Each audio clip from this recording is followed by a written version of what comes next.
vraie voix Sud Radio. Sondage IFOP pour Sud Radio et la Provence pour les municipales de Marseille, François Louis. Il y a moins de 4 mois du scrutin, la campagne municipale marseillaise commence à prendre forme. Payan, Alizio, Vassal, il y a déjà plusieurs noms qui commencent à émaner. Olivier Biscay, vous êtes avec nous, vous êtes directeur de la rédaction de la Provence, bonsoir. Bonsoir. Alors, que disent les résultats des sondages là? Ça vient de tomber, dites-nous tout. À 100 jours du premier tour, ce que dit ce sondage, c'est que c'est très serré, c'est au coude à coude, tout est encore possible, parce que le maire sortant obtient 30% des voix dans notre sondage. Benoît Payan, oui.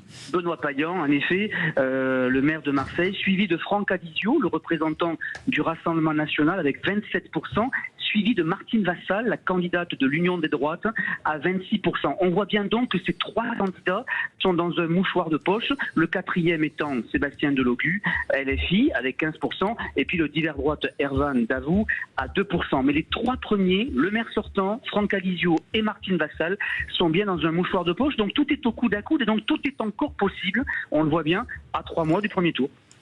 Alors, une question qui est quand même importante, c'est un sondage IFOP pour Sud Radio et la Provence.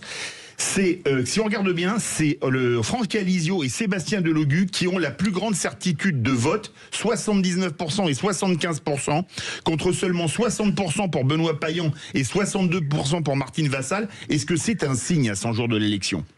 Oui, alors c'est très important ce que vous indiquez. On a encore de nombreux électeurs, merci, ce sont de nombreux électeurs qui peuvent encore changer d'avis, qui n'ont pas tout à fait tranché sur la candidature de l'un et de l'autre. Ça veut dire que tout est encore possible à 3 mois, et ça, Benoît Payan, le maire sortant, le sait très bien, donc il va falloir qu'il renforce ces éléments autour de son programme.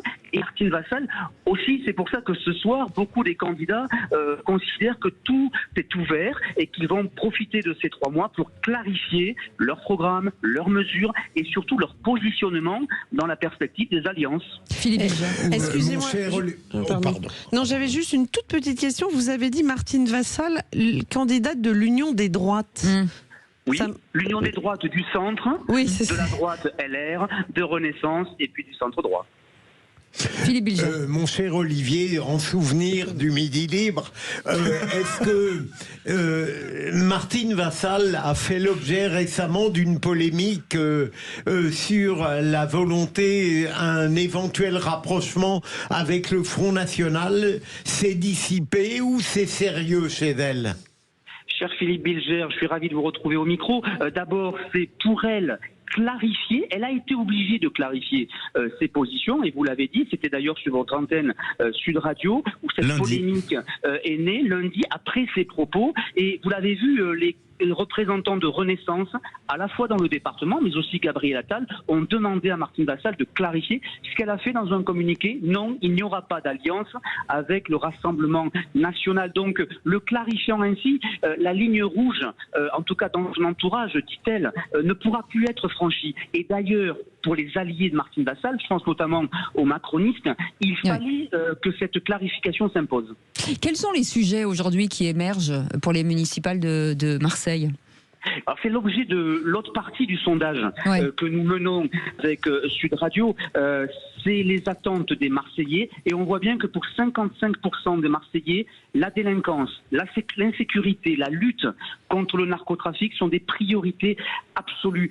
On sait qu'à Marseille, il y a évidemment une actualité. Il y a 3 semaines a été exécuté Mehdi Kessassi, cette marche blanche, ce débat autour du narcotrafic, donc c'est assez normal. Et il y a aussi une tonalité nationale, on voit bien dans beaucoup de communes françaises, l'insécurité est une priorité, mais on le voit aussi comme la propreté dans les villes, c'est un sujet récurrent et c'est une priorité des Marseillais. On voit en revanche que dans ce tableau, en bas de tableau malheureusement, l'attractivité du territoire, l'économie ne sont pas considérées comme des priorités par les habitants, par les Marseillais, alors même que les candidats vont devoir se positionner sur l'aménagement de leur ville et l'aménagement évidemment de l'économie.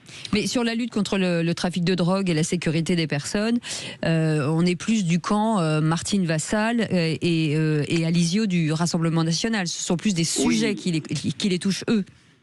C'est vrai, mais c'est un sujet de tous les candidats. Il faudra bien que chacun puisse dire comment on va lutter contre l'insécurité. Et d'ailleurs, c'est vrai, vous avez raison, le RN a poussé ce sujet, Martine Vassal également, obligeant Benoît Payan à donner quelques mesures, quelques éléments, à sortir du bois sur des sujets de police municipale, de vidéosurveillance, de protection des biens et des personnes. Et on voit bien que dans cette ville de Marseille, ça sera un sujet central. N'oubliez pas que le narcotrafic a fait des victimes tout au long de cette année. Personne ne peut être insensible à ce sujet. Martine Vassal, donc vous l'avez rappelé, a fait marche arrière après ses propos sur Sud Radio lundi dernier. Une alliance Payan-Delogu entre les deux tours, ça vous paraît plausible ou pas ? L'alliance, en tout cas pour beaucoup d'opposants de Benoît Payan et de Sébastien Delogu, elle est plausible. Benoît Payan dit jamais ça n'arrivera. Sébastien Delogu considère que Benoît Payan est l'ennemi d'LFI. Cependant, quand on sait que l'adjoint Barle, adjoint Europe Écologie Les Verts, qui était proche de Benoît Payan, a rejoint LFI sans qu'il soit démissionné, sans qu'il quitte la majorité, ça pose beaucoup de questions. Est-ce que ça veut dire qu'il est le pont entre LFI et le Parti Socialiste? C'est une question à laquelle devra répondre Benoît Payan. Et puis, clairement, je parlais tout à l'heure de clarification à droite, entre la droite et le Rassemblement national, il faudra aussi que la gauche clarifie, est-ce que je peux m'allier à LFI quand je suis au Parti Socialiste, quand je soutiens le printemps marseillais. Là aussi, Benoît Payan, quand il sera candidat, environ au mois de janvier, devra dire quelle sera sa ligne. Et je crois qu'il est très attendu là-dessus, par les électeurs comme par ses opposants, et c'est ainsi que démarrera le match